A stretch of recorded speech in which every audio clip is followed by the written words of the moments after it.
Welcome to the Gun Show. My name is Guns, and today we're going to talk about microtransactions in Anthem, the vanity or cosmetic microtransactions that exist in the game, the price that they assumptively are at currently, and what that looks like for the future of the game going forward for people that are interested in the game. First thing first, if you guys want to watch any of my content live, it'd be appreciated to do so over at twitch.tv/GUNZGAMES. We're going to be playing Anthem during the free beta. We're going to be playing it on launch, and we play a bunch of other content there in between, including Division 2 and a ton of other stuff. But moving on to the conversation at hand, the cosmetics. On screen now, you're going to see an image of a supposed leaked screenshot of the Anthem cosmetic shop. Now, remember, we have to make a couple of assumptions here, and we should really clearly state those, but let's state the facts first. First off, this screenshot is not a final build of the game, so these prices could change. Secondly, we have to assume a price here. What most people are assuming is that $1 equals 100 shards, the purple currency that you would buy with money. We know that you earn coins in-game to buy cosmetics. We'll talk about that system in a minute. So shards is going to be the monetary value to microtransaction currency in-game. Now, most people are assuming that $1 will equal 100 shards. It's a logical leap. It makes sense. A lot of people are giving a lot of YouTubers flack out there for assuming that $1 equals 100 shards, and I'm not really sure why. They're saying, oh, well, it's not the final build of the game. They're not going to do like 100 shards equals $10, or 100 shards equals 50 cents, or 10 cents. Then they're selling stuff way too cheaply, and if they're letting armor packs go for $2, that's ridiculous. They're not selling it for that much. So the logical leap of $1 equals 100 shards is a very, very sound logical leap, and people need to stop giving other YouTubers flack for saying, oh no, it's not going to equal that. Okay, what's it going to equal then? If $1 does not equal 1 shards, you tell me what it could equal. That seems like a monetary benefit to EA and BioWare in this circumstance, right? What's the transfer rate here? $1 equals 100 shards just makes a ton of sense. It's a logical leap. Are we assuming that price? Yes. I don't think that's going to change. I think $1 will equal 100 shards for sure. Almost 100% positive on that. I'm like 99.9% positive because they could change it, but that's probably what it's going to equal.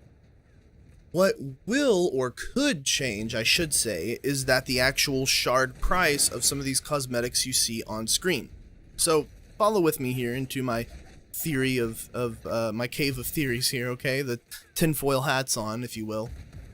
If I was EA and I had a new upcoming game like Anthem that had a lot of traction and a lot of popularity and a lot of publicity, what's a really smart thing to do?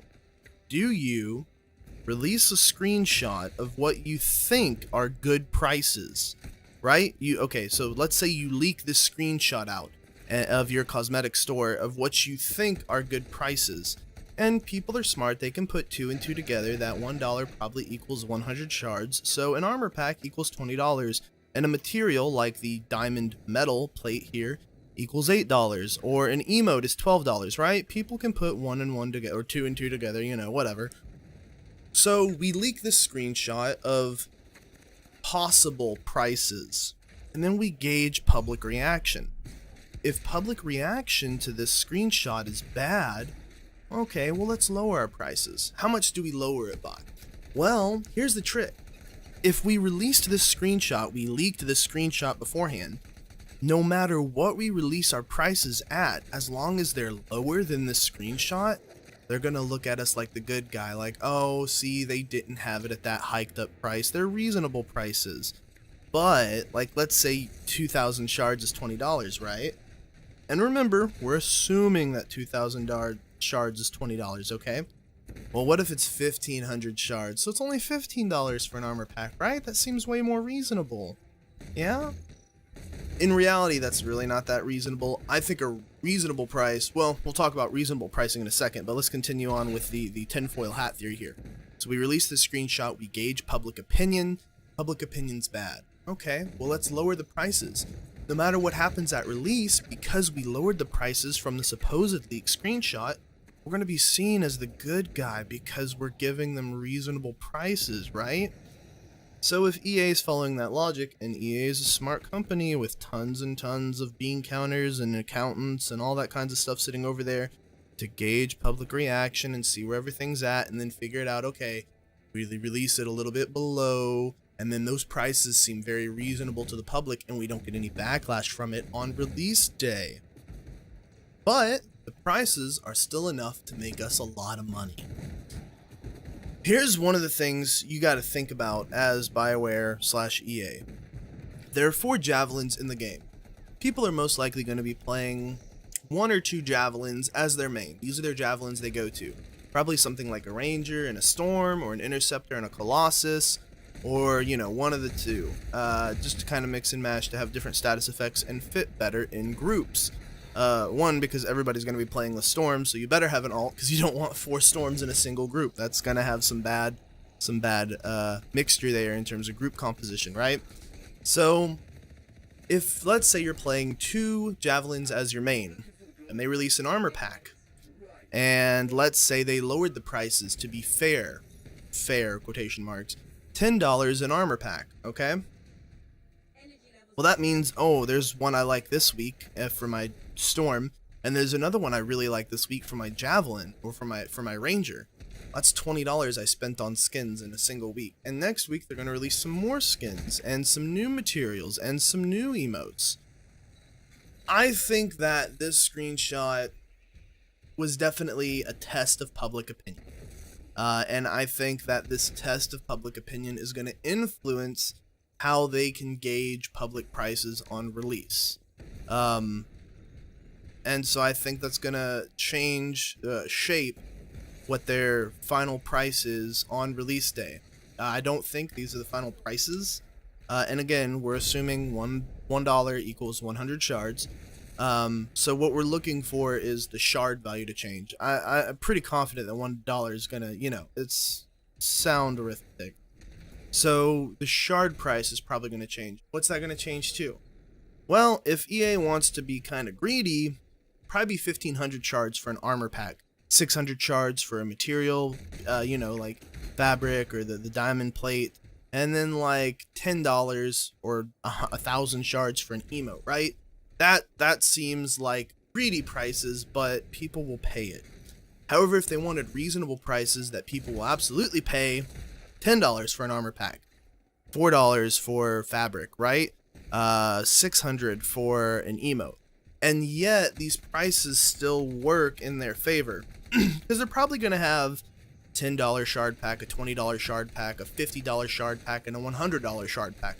Or they may do something like 20, 50, and 100, right? $20, $50, $100. Something in there in between where you're always going to buy an uneven amount. So like, oh, I want this $4 fabric, the canvas honeycomb, but I don't have any shards. Well, I got to spend $10, and I'm only going to spend $4 of those dollars, so I still have $6 left. Oh, but this emote came up. Oh, this emote's 800 shards. I'm 200 shards short. I got to spend $10 again to get this.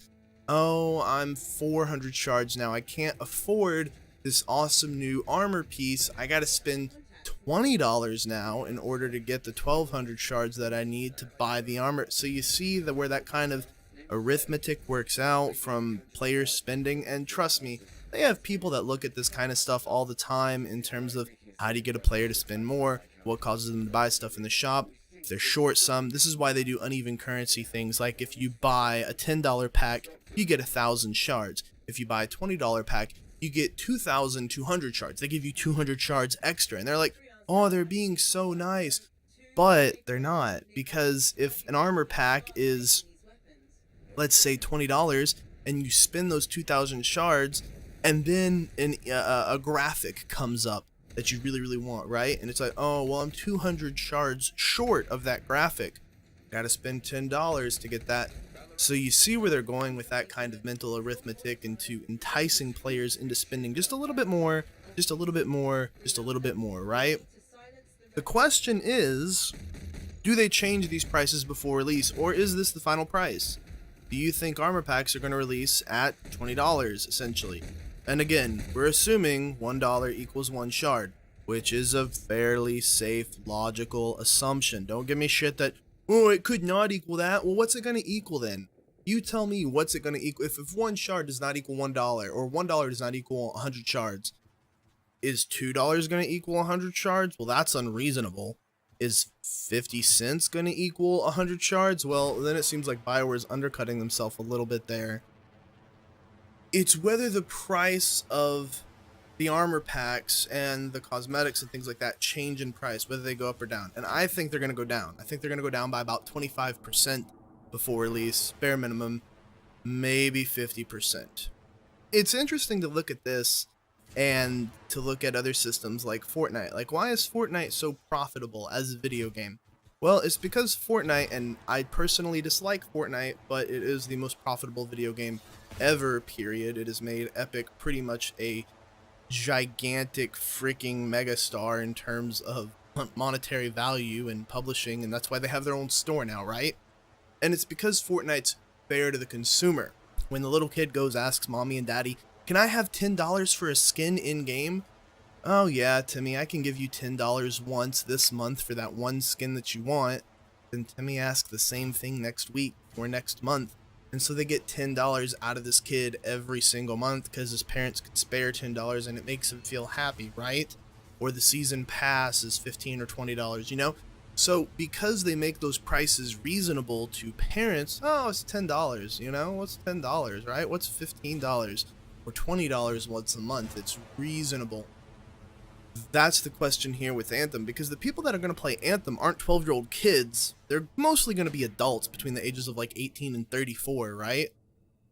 So is an adult going to look at these prices and think, yeah, that's reasonable? That's what they're aiming to gauge here. And that's why I think they probably leaked this screenshot themselves. They want to gauge public opinion and see where everybody's spending odometer is. They want to get as close to maximizing the most amount of people spending the money as frequently as possible, while still making substantial profit off of a single armor pack. And remember, one of the things that I think we have to keep in mind is that these are just cosmetics. They bear no relation on in-game, gameplay, progression, or anything like that. They just simply how you look. And admittedly, looking good is sometimes all that matters, but these aren't going to affect how the game feels at the end of the day. They're just going to affect how you look in the game. Which is part of the experience for sure, but it feels like they're part of the experience that they can monetize. So, with all that being said, and all our assumptions being made, remember, these are assumptions that we're making, okay? Do you think that $1 for 100 shards is a fair price? Do you think $20 is a fair price for an armor pack? Do you think 800 shards, $8 is a fair price for diamond plate metal material for your javelin? Or do you think $12 is a fair price for an emote? That's what matters. And if you think that's not a reasonable price, voice your concern before the game comes out, because I'm sure that EA and BioWare are tweaking all these numbers and gauging it down to where they feel the consumer is most likely to buy. That's all the information that we have today. I'm Guns. Hope you enjoyed this little rant tirade about Anthem's microtransactions. To me personally, the microtransactions don't matter much. If I see something that I like, I'm going to buy it, but I know they matter to a lot of other people, and that it's really going to change how some people feel about the game in the store, and it's going to affect public opinion. So it matters to a lot of other people, and it is something that you should voice your opinion on, whether it's down here in the comments, at their Twitter, or in Reddit. Just remember to do it as a reasonable human being. You know, say, I dislike this because... Don't go off threatening people's lives or anything like that. Don't be stupid, right? Be reasonable when voicing your concerns. Hope you guys enjoyed this episode. I'm Guns. You can catch me at twitch.tv/GUNZGAMES. And GG, guys. Later.